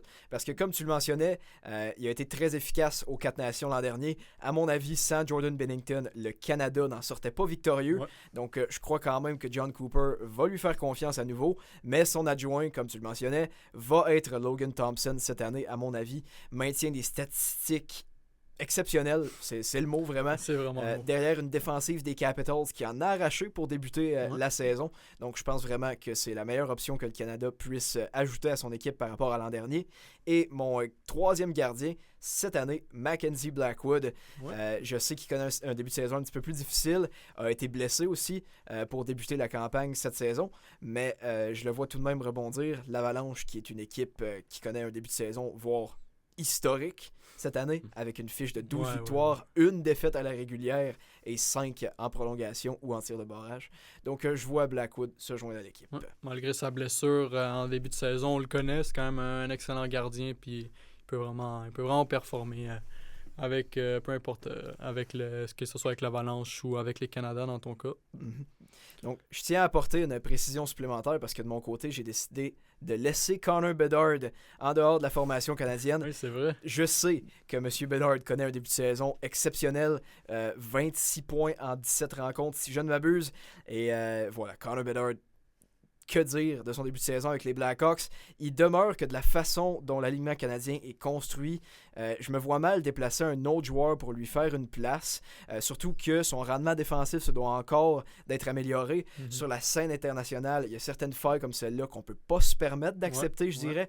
Donc, comparé à un Macklin Celebrini qui a déjà une fiabilité sur 200 pieds reconnue au travers de la Ligue, je vois mal Connor Bedard se tailler un poste, mais s'il maintient un rendement comme celui qui prouve actuellement, eh bien, je le vois se tailler une place peut-être, mais pas pour l'instant. Et là, on avait convenu ensemble dont on parlerait d'une formation sous-estimée pour le tournoi. Et de ton côté, quel pays t'a sonné une cloche? Donc, moi, j'ai pris la Tchéquie. Oh! Ouais. OK. En termes de sous-estimé, moi, je m'imaginais qu'on allait mettre de côté le Canada, États-Unis, Finlande ainsi que la Suède. Oui, je suis donc, d'accord avec toi. les 4 nations. Donc, je penchais au début peut-être vers la Suisse, mais je pense que la Tchéquie ont quand même une bonne formation d'excellents joueurs, comme Martin Necas, qui est en ce moment en égalité pour le deuxième plus de buts dans la ligue. Oui. Ensuite, il y a aussi évidemment David Pastrnak. Quel début de saison, 24 points, 11 buts et 13 passes décisives en 19 matchs. Ouais. Il mène son équipe en ce moment dans la 3e place dans l'Atlantique, les Bruins de Boston. Ensuite, Pavel Zacha, qui pourrait être un bon duo avec son compatriote David Pastrnak. J'ai aussi noté Thomas Hertl et Philipp Hronek. Qui peuvent compléter cette équipe-là. Et selon toi, est-ce que Jakub Dobeš, le gardien du Canadien, se taille une place avec équipe Tchéquie? Selon moi, il serait en extra. Ouais. Tu sais, Lucas Dostal, il a un bon début de saison avec les Ducks, qui sont premiers dans le Pacifique. Ouais. Faye Melka, lui aussi, il performe assez bien avec le Mammouth, qui performe mieux que ce qu'on l'aurait imaginé en début de saison. Ouais. Donc, Jakub Dobeš, oui, en 3e place, en extra. OK, tout de même assez intéressant. En effet, j'ai hâte de voir la formation de la Tchéquie, comme tu le mentionnais. Hertel, Pastrnak, Necas, Hronek et Dostal. Donc, tout de même un mélange assez intéressant qui sera amené à Turin du côté de la Tchéquie. Personnellement, je crois être allé avec une formation qui est encore plus sous-estimée. Et là, attention, je tiens à vous dire, je crois pas que cette formation-là va gagner le tournoi ou quoi que ce soit, mais je crois quand même qu'on pourrait avoir des attentes un petit peu plus élevées à leur rendement. Personnellement, j'y suis allé avec l'Allemagne, surtout à l'attaque, qui offre du punch assez intéressant. Donc, le premier trio, à mon avis, serait composé de Tim Stützle, Leon Draisaitl et John Jason Peterka. Mm-hmm. Donc, on s'entend, ce trio-là qui pourrait rivaliser avec n'importe quel. Ouais. Honnêtement, Tim Stützle, qui s'est établi comme l'un des meilleurs joueurs de la Ligue nationale. On va le voir dans notre repêchage un petit peu plus tard dans l'épisode. Leon Draisaitl, qui, à mon avis, appartient au top 3 des meilleurs joueurs de la Ligue nationale de hockey. Et à leur côté, John Jason Peterka, qui connaît un fort début de saison avec le Mammouth de l'Utah. Comme deuxième trio, encore une fois, des joueurs qui appartiennent à la Ligue nationale de hockey avec Lukas Reichel des Canucks, Nico Sturm, 2 fois champion de la Coupe Stanley, je tiens à le préciser. Et à leur côté, oui, un joueur qui joue en Allemagne, mais qui a obtenu 71 points en 50 matchs l'an dernier, Leonhard Pföderl, 4 fois champion de la Ligue allemande. Donc, je crois tout de même que ce serait intéressant. Et là, pour les autres trios, je vais aller un petit peu plus rapidement. Frédéric Tiefels, qui avait été repêché par les Penguins de Pittsburgh, si je ne m'abuse, Dominik Kahun, qui a joué quelques années dans la Ligue nationale de hockey, et Wojciech Stachowiak, qui joue avec le Crunch de Syracuse dans la Ligue américaine. Sinon, Mark Michaelis, qui s'est aligné avec Vancouver en 2021. Joshua Samansky, qui joue avec les Condors de Bakersfield dans la Ligue américaine. Et Julian Lutz, qui personnellement m'avait tapé dans l'œil au championnat mondial junior 2023 et 2024. Donc tout de même du punch offensif du côté de l'Allemagne. On pourrait aussi amener des anciens de la Ligue nationale comme Tobias Rieda et Tom Kuhnhackl pour occuper des rôles un petit peu plus physiques si on le veut. Il demeure que parmi les autres équipes, je les vois avoir un avantage face par exemple à la Lettonie ou au Danemark qui composent leur groupe. La faiblesse de l'Allemagne est surtout au côté défensif. Oui, on a Moritz Seider qui s'est révélé très efficace pour les Red Wings, l'un des meilleurs jeunes défenseurs de la Ligue. Sinon, on a Maximilian Zuba qui est un espoir du Mammouth de l'Utah. Encore une fois, j'essaie de prendre mon petit accent allemand. J'ai visité le pays il y a quelques années, donc je travaille fort pour l'apprendre. Sinon, ça devient un petit peu plus compliqué. Corbinian Geibel qui s'aligne dans la ligue allemande, la DEL. Sinon, on a Leon Gavanka qui était avec les Sharks précédemment. Et sinon, on a des vétérans majoritairement physiques comme Moritz Müller et Leon Hützel. Sinon, devant le filet, Philippe Grubauer qui joue avec le Kraken de Seattle. Et Arnaud Tiefense, l'espoir des Stars de Dallas. Donc, il demeure que c'est pas l'une des meilleures formations du tournoi. On s'entend, le Canada, États-Unis, Suède, Finlande, même la Tchéquie devraient avoir l'avantage, mais je les vois rivaliser avec d'autres équipes. On a plusieurs espoirs qui appartiennent à la Ligue nationale, qui jouent présentement dans la Ligue américaine. Donc je vois l'Allemagne offrir un rendement supérieur à ce qu'on pourrait s'attendre au fil du tournoi. Je les vois sortir de leur groupe aussi. Oui, pour ceux qui ne le savaient pas, le groupe C qui est composé des États-Unis, de l'Allemagne, de la Lettonie et du Danemark plutôt, j'ai sorti la version anglophone. Donc, je vois l'Allemagne s'en sortir en deuxième place. Maintenant qu'on a parlé de notre équipe sous-estimée du tournoi, fais-moi part de ton MVP. Qui est-ce qui va être le meilleur joueur du tournoi? Ça, c'est pas une question évidente. Eh bien, l'MVP est souvent associé à l'équipe qui remporte le tournoi. Personnellement, je vois le Canada s'en sortir avec la médaille d'or. Et je dirais que mon joueur par excellence, ce serait Cale Makar, je te dirais. Okay. Peut-être une surprise parce que souvent on s'attend à ce que ce soit le meilleur producteur de points qui remporte le titre de joueur par excellence, surtout dans un tournoi aussi court que celui des Olympiques. Mais je vois Cale Makar vraiment piloter l'avantage numérique canadien et récolter beaucoup d'assistance à ce niveau-là. Et je crois qu'il va un petit peu polir son jeu défensif. Ça avait été une critique l'an dernier au tournoi des 4 nations, Cale Makar et son rendement dans son propre territoire. Je crois que cette saison, il l'a prouvé. Il s'est amélioré à ce niveau-là. Son jeu physique aussi, qui devrait voir une amélioration. Donc, en tout et partout, Cale Makar devrait être un pilier de la défensive canadienne et je le vois s'en sortir avec le titre de joueur par excellence. De ton côté? Moi, je suis allé avec McJesus Qui d'autre? Ou McDavid. Tout simplement, moi, encore une fois, je suis allé avec le Canada qui devrait l'emporter, selon moi. On l'a vu aux Four Nations, McDavid, il était lui-même. Il a marqué le but gagnant. Je pense qu'il va encore sortir de grosses performances, fournir ses coéquipiers avec des passes qui vont lui permettre d'accumuler beaucoup de points dans le tournoi. Je le vois tout simplement être le meilleur joueur comme il l'est en ce moment et remporter ce prix-là. Non, c'est ça. Du côté du Canada, l'attente, c'est la médaille d'or. Ouais. Il demeure que les formations autour d'eux sont quand même assez relevées, particulièrement celles des États-Unis. Au tournoi des 4 nations, on avait tenté d'être assez robuste du côté de Mike Sullivan et de Bill Guérin. On avait amené des profils tels Brock Nelson, Chris Kreider, Vincent Trocheck. Je crois pas que ce sera l'occasion cette saison. On risque de faire place à d'autres types de profils comme Jason Robertson, Tage Thompson, Cole Caulfield.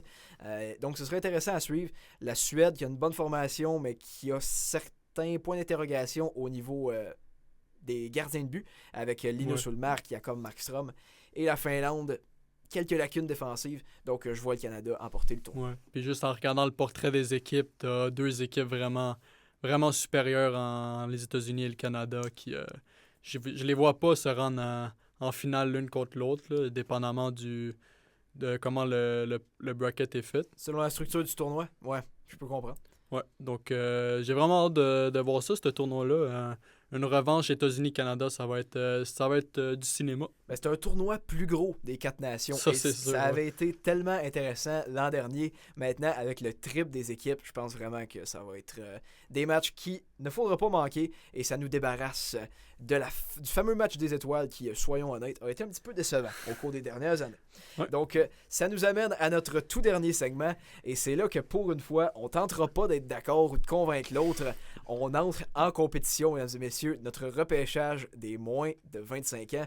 Je vous explique un petit peu le format. Donc, on va chacun repêcher 6 joueurs, 3 défenseurs et 1 gardien, pour un total de 10 joueurs par équipe, donc 20 au total. Et le but sera d'avoir la meilleure formation pour la projection de carrière. Donc, pas nécessairement le meilleur joueur au moment où on se parle, celui qu'on croit qui aura la meilleure carrière quand justement, ces joueurs-là auront conclu leur passage dans la LNH. Donc, Léo, toi qui as le premier choix au total, Yes. je te laisse la parole. Je tiens juste à préciser une chose. Sur nos médias sociaux, on va placer un vote et vous déciderez qui aura la meilleure équipe des deux. Donc maintenant, Léo, you're on the clock. Donc, moi, comme premier choix, j'ai l'opportunité, la chance d'avoir le premier choix dans ce repêchage si important. Oui. Je vais prendre Macklin Celebrini, Oh, bon choix. 19 ans. Bon choix. C'est sa deuxième année dans la ligue et il performe déjà au sommet des joueurs. Il a 26 points, c'est un des meilleurs pointeurs dans la ligue déjà. Il joue avec une équipe vraiment pas très très forte en les Sharks de San Jose. Oui.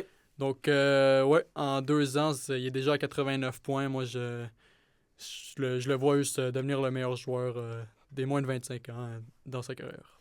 Personnellement, ça aurait été mon choix aussi. Celebrini qui déjà, les comparaisons avec Sidney Crosby qui continue de pleuvoir.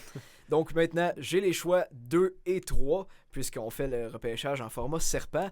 Avec mon deuxième choix, je vais y aller avec Connor Bedard, dont on parlait un petit peu plus tôt. Évidemment, un joueur électrique offensivement. On connaît tous son tir venimeux qui a de quoi battre les gardiens. Je crois que pour Connor Bedard, on peut s'attendre à des saisons de 100 points dans le futur, plusieurs campagnes de 50 buts aussi. Cette affirmation-là aurait été remise en doute plutôt pendant l'été, mais Connor Bedard a prouvé sa valeur en début de saison.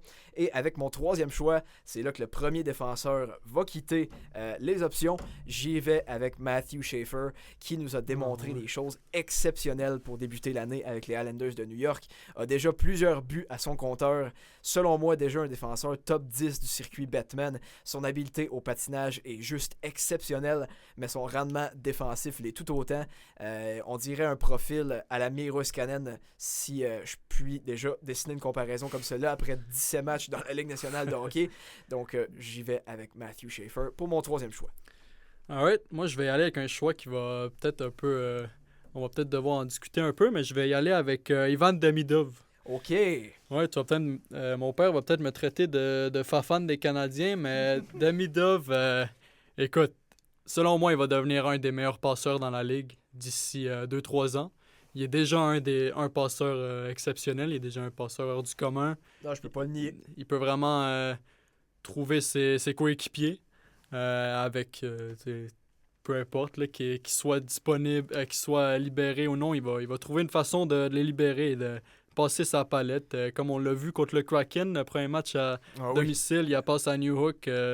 Il a juste posé son bâton, puis la puck est rentré dans le net. Non, c'est ça. Il a appliqué les freins au niveau des cercles. Il a trouvé un New Hook. Moi, c'est là que je l'envoie. Et voilà. Ça a créé un but automatique. Ouais. Quel joueur. Il a 19 ans aussi, il faut le noter. Fait que, il va avoir toute une carrière selon moi.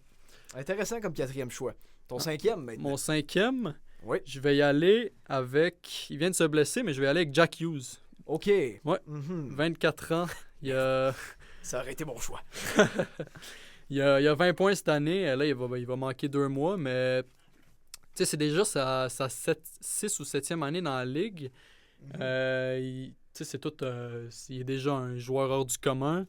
Je le vois vraiment devenir un des meilleurs joueurs dans la ligue dans 5 ans, par exemple. Donc, moi, je prends Jack Hughes comme troisième choix. Ouais, c'est ça. Moi, ce qui me fascine avec Jack Hughes, c'est son habileté en transition. C'est un joueur exceptionnel Oui, c'est le cas de à le prendre noter. en vitesse. Aussi un fabricant de jeu hors pair. Et il y a déjà 99 points en une saison à son compteur. Ouais, Donc, le futur et le présent avec Jack Hughes. Malheureusement, il continue d'accumuler les blessures. Ce qui met... comment je pourrais dire? Ce qui nuit un peu à sa projection de carrière tout de même. Mais quel talent. Donc maintenant, j'ai 2 choix consécutifs. Je vois que tu mises beaucoup sur l'attaque. Donc... personnellement, je vais aller chercher mon deuxième attaquant en Leo Carlson, qui connaît un début de saison phénoménal avec les Ducks d'Anaheim. L'an dernier, avait obtenu 45 points en 76 matchs seulement, ouais. mais c'était sous la gouverne de l'entraîneur Greg Cronin et tous les attaquants des Ducks avaient connu énormément de difficultés à produire offensivement. Maintenant, sur un entraîneur sous un entraîneur, plus axé vers l'offensive et le développement des jeunes, Leo Carlson se révèle au grand jour et l'un des 5 meilleurs compteurs de la Ligue au moment où on se parle. Je vois pas nécessairement la tendance se maintenir, mais c'est la campagne où il se met grandement en valeur au public. Donc je vois Leo Carlson s'établir comme un centre de premier plan dans la LNH, surtout à 6 pieds 3, mais avec une habileté au patinage aussi exceptionnelle. Ça, Leo Carlson. c'est quand même fou, ça. Et il faut noter qu'il y a 20 ans aussi. Ouais, exactement. Donc, Leo Carlson est mon choix. Et pour ma deuxième sélection, je veux continuer d'aller chercher un défenseur. Toutefois, j'hésite entre 2. Et avec le profil que j'ai en Matthew Schaefer, je crois que je vais y aller avec Jake Sanderson des Sénateurs d'Ottawa, qui connaît un début de saison phénoménal de son côté aussi. L'an dernier a connu une progression assez remarquable avec 57 points en une saison, justement. Était le meneur de l'avantage numérique du côté des Sens. Et son rendement défensif n'est pas à envier au meilleur de la Ligue. Donc, un défenseur extrêmement polyvalent qui va être l'un des meilleurs de la Ligue pour les 15 prochaines années, à mon avis. Donc, Carlson et Sanderson, mes 2 sélections. Alright. Je les aurais peut-être pris là, maintenant, mais je peux plus. Donc, je vais y aller. Si je veux bâtir mon équipe, il faut que j'allie Demidov avec son compatriote Lane Hutson. C'était l'autre défenseur avec lequel j'hésitais. Lane Hutson, quel passeur, quel joueur. On n'était pas sûr s'il allait performer comme il performe en ce moment à cause de sa taille et sa membrure. Donc, ouais, c'est un excellent joueur. Quel patineur. On le voit là, en ce moment lorsqu'on le met avec Demidov. C'est tout un duo ensemble. Ils vont vraiment faire des ravages plus tard dans leur carrière, dans leur longue carrière, je l'espère. Il a seulement 21 ans, il a gagné le Calder l'année passée, donc moi j'ai de grandes attentes en Lane Hutson. Non, c'est ça. Un peu comme avec Jack Hughes, justement, Lane Hutson, le futur et le présent. Il y a déjà 66 points à son compteur l'an dernier. Cette saison est tout près d'un point par match. Malgré certaines lacunes défensives, comment ne pas aimer le duo Lane Hutson et Ivan Demidov? Bon choix de ta part. Je te laisse avec ton deuxième. Ouais. Maintenant, je vais prendre un 4e attaquant. OK. Je pense que tu allais sûrement le prendre en tant que fan des Stars. Je vais prendre Wyatt Johnston. 22 ans. Il a déjà 21 points cette année. Il joue sur la première ligne déjà des Stars, une des meilleures équipes dans la Ligue. Donc, il performe déjà exceptionnellement dans sa carrière. Il est déjà à presque 200 points en seulement 3 ou 4 ans. Ouais.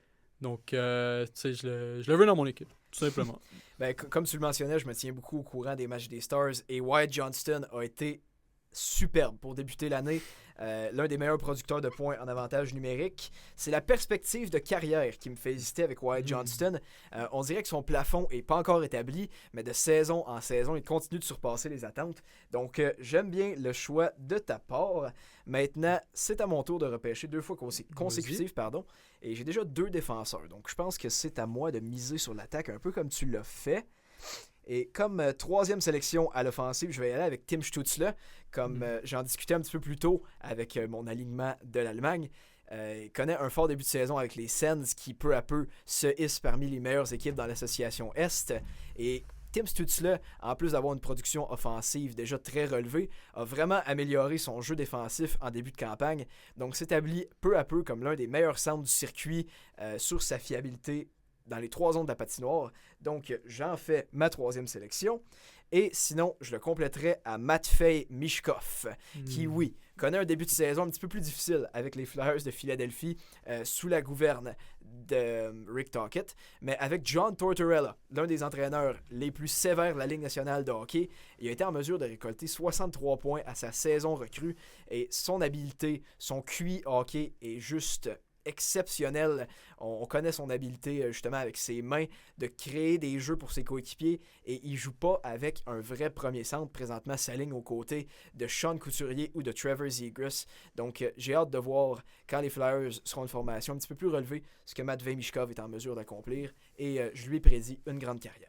Ouais, moi aussi, j'aurais sûrement pris Matvei Michkov. Là. Il y a déjà, comme tu l'as noté avec John Tortorella, c'est quand même c'est exceptionnel de pouvoir de pouvoir produire à ce niveau-là en sa première année dans la ligue. Mhm.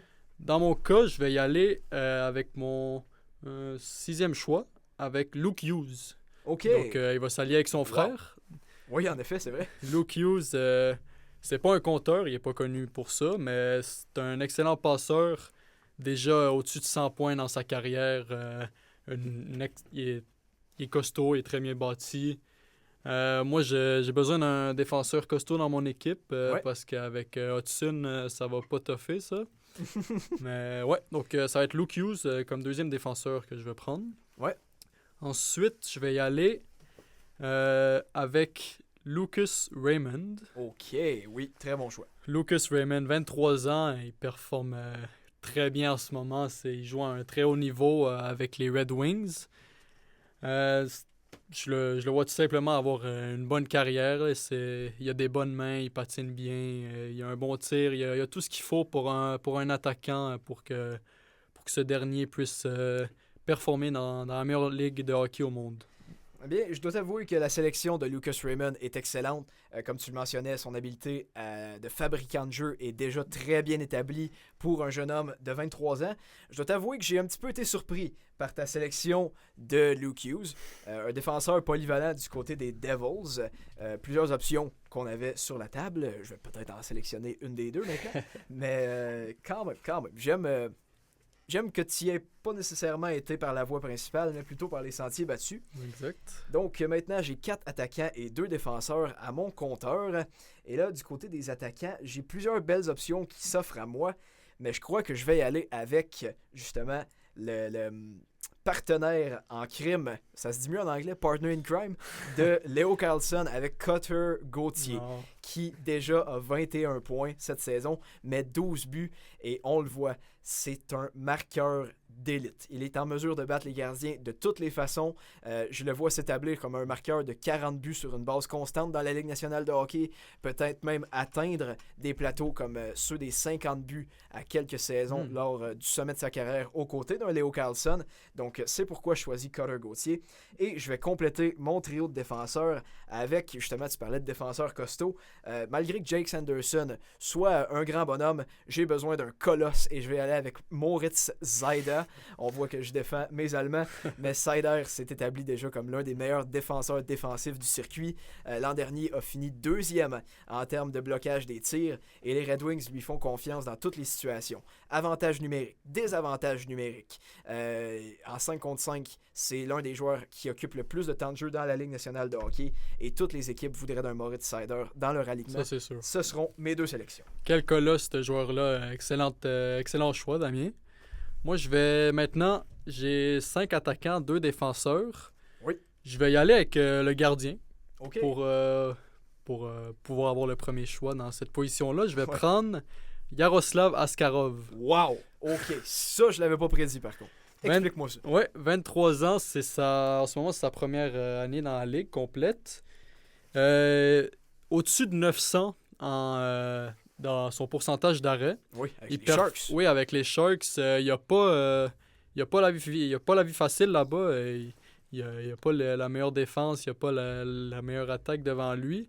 Donc, il faut qu'il défende bien ses filets. Et moi, je trouve qu'il fait bien ça pour l'instant, cette année.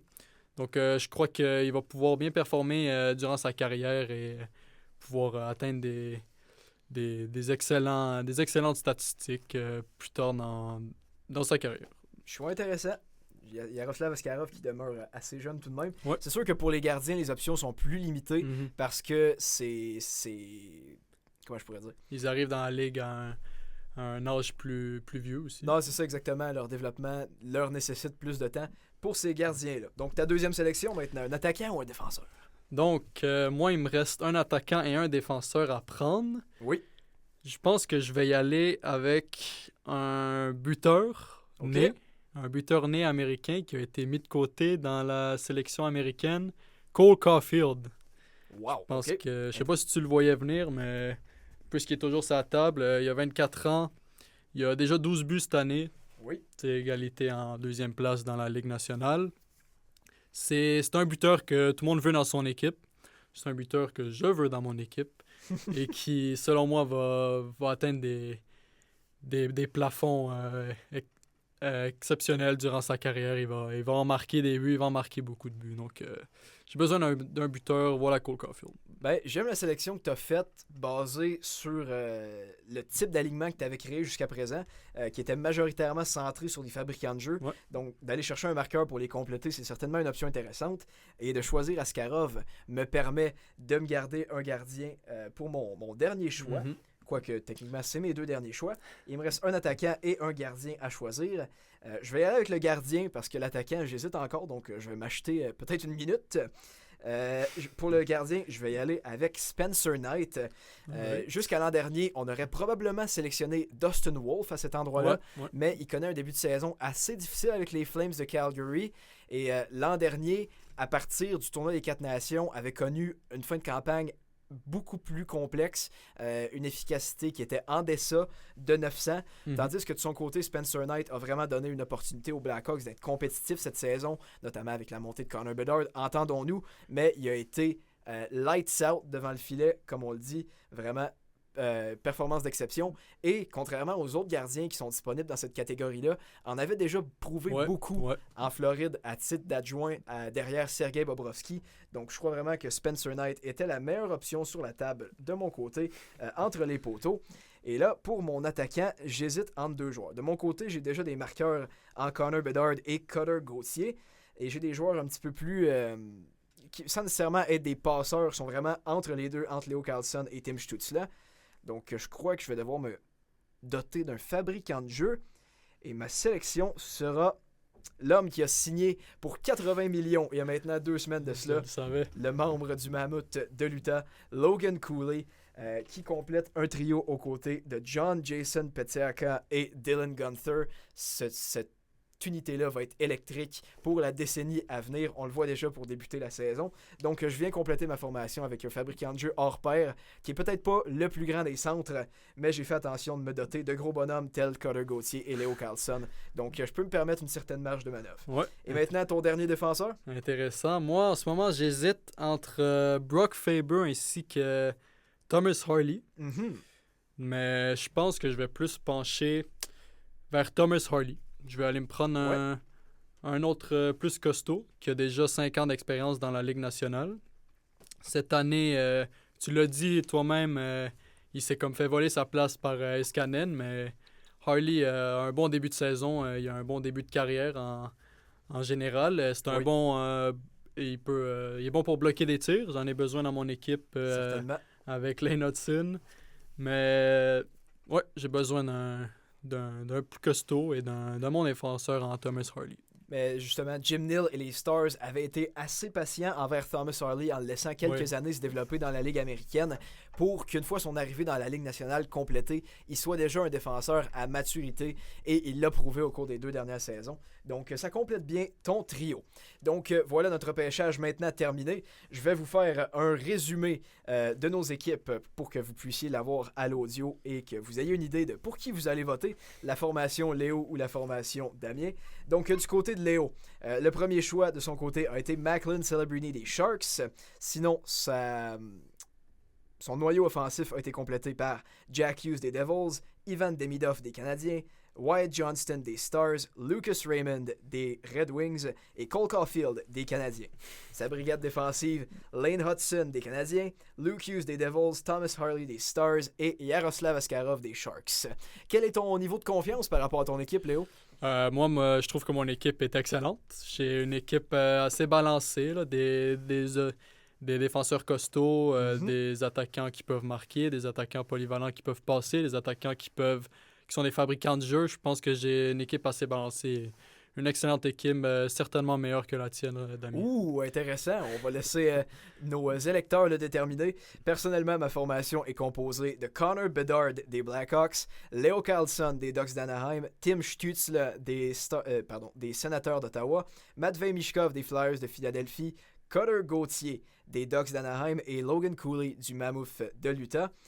Du côté de la défensive, j'ai Matthew Schaefer des Islanders de New York, Jake Sanderson des Sénateurs d'Ottawa et Moritz Zaida des Red Wings de Détroit, avec entre les poteaux Spencer Knight des Blackhawks. C'est ce qui viendra conclure notre repêchage, mais aussi l'épisode au nom de Léo Anctil et de Damien Larivière. Merci d'avoir été des nôtres pour ce premier épisode et on se dit à la prochaine.